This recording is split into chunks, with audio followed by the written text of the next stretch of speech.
Okay, so why does this matter? Your mortgage is likely your single largest monthly expense. In the gig economy era, where income can be unpredictable, knowing the risks of missing payments is crucial. When we ask people who want to buy a home and are qualified to buy a home why they don't own a home, they often cite fear. Fear of not being able to pay the down payment, fear of not being able to maintain the house, and yes, the fear of not being able to keep up with the monthly payments. So if I'm in your head right now, stick around to the end so I can hopefully put your mind at ease. Now, let's talk through the delinquency timeline. We'll start with day one. If you don't pay your mortgage on the first day it's due, what happens is, well, nothing. Lenders offer a grace period. It's usually like 15 days. But don't get carried away, because if you end up not paying after day 16, late fees kick in. As much as 5% of the missed payment gets tacked on. You might see a letter with deceptively innocent looking pink paper in your mailbox. We noticed your payment hasn't arrived. Make a payment now. Then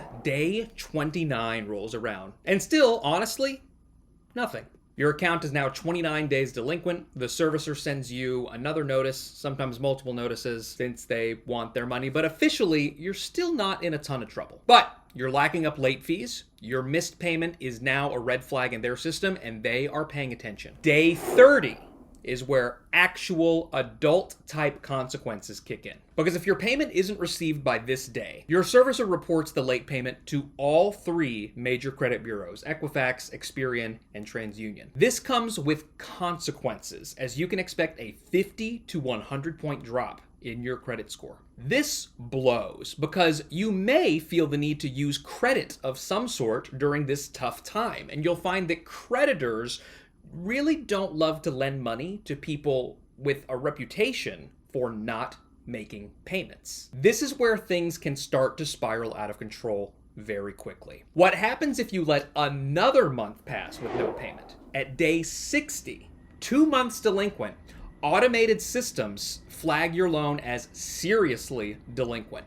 You'll get endless robocalls, letters, and text messages from the servicer. Servicers will urgently try to get you to call them and make a plan. After another month, we're at day 90, the threat letters begin. Now it gets real. You'll see formal intent to foreclose or notice of default letters. This is them saying, we want our money, or we're coming for your house. If you still duck your payment for another 30 days, day 120 or around then, you'll receive a formal notice of sale. After 4 months delinquent, your servicer files a notice of sale with the county your house is in. This means unless you catch up almost immediately, your house will be auctioned off or foreclosed upon in the coming weeks. Now, it's important to understand that this timeline is somewhat state specific, but in Texas, where I practice real estate, the state has a non-judicial foreclosure process, meaning it doesn't have to go through the courts. This process can be fully completed in as little as 120 to 150 days. In judicial states, this may take from 8 to 12 months, though the dominoes fall in a similar order. Now that you've received the formal intent to sell your home at auction, you're on a very short timeline with extraordinarily few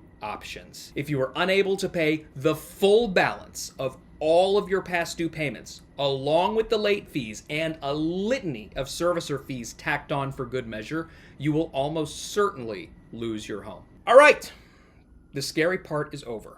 No more doom and gloom. I'd like to remind you that less than 2% of mortgaged homes experience foreclosure. Now, let's talk about how to make sure that you're part of the 98% that keeps their home. Point 1, communicate early. As soon as you sense trouble, lost gig, no paycheck, medical emergency, call them.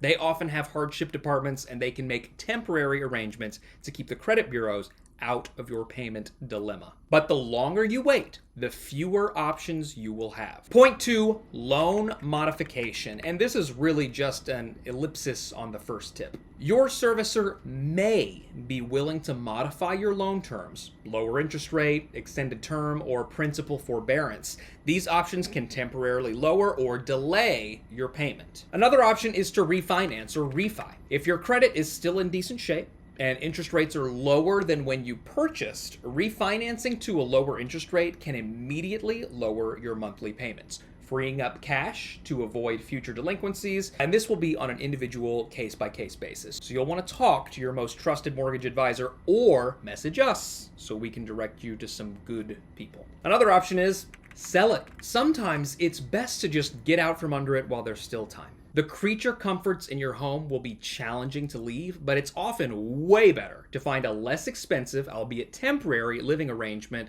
and preserving your credit and money than to dig your heels in and get removed by the local sheriff or constable. If you owe more than the home is worth, your servicer may allow you to do something called a short sale, which lets the lender accept less than what's owed. This avoids a foreclosure on your credit report. Another option is something called deed in lieu of foreclosure, and this is a fancy way of saying you just give it back. You voluntarily sign the deed over to the lender, they forgive the debt, and you avoid the public spectacle of a foreclosure auction. Finally, a HUD certified housing counselor. This is kind of specifically for FHA loan holders. These are nonprofit counselors who offer free or low-cost advice. They walk you through options, paperwork, and help negotiate with your servicer. All right, let's recap. If you stick around at the end of this recap, I'm going to offer you something pretty cool for free. So hold on. 1, delinquency escalates fast. Missing a single payment sets off a chain reaction, late fees, credit hits, foreclosure notices, so get ahead of it if you know you're going to have a problem. 2, your credit takes a hit. By day 30, you'll see negative marks on your credit report. That affects future loans, interest rates, credit cards, and even rental applications, if it comes to that. 3, you have options, but you have to act quickly. Communication with your servicer can stop foreclosures in its tracks. And if you're feeling uncomfortable, nervous, ashamed, you are more than free to reach out to us first, and we can point you in the right direction or just put your mind at ease. Look, the thought of missing a mortgage payment is scary, but it doesn't have to be a death sentence for your homeownership dreams. If you find yourself behind, remember, knowledge is power. The sooner you know the timeline and your options, the better you'll be able to fight back. Now, for those of you who made it to the end, I've put a link in the description with arrows around it, and that link will take you to a free 1-hour home buying seminar that I personally taught and recorded to help people like you achieve the dream of homeownership. If you learned something new, give this video a big thumbs up, subscribe for more real-life real estate insights, and drop a comment below. What's your biggest fear about mortgage payments? I'll read every single one and respond. Thanks for sticking around all the way to the end. Now go out there, own your financial future, and I'll see you next time.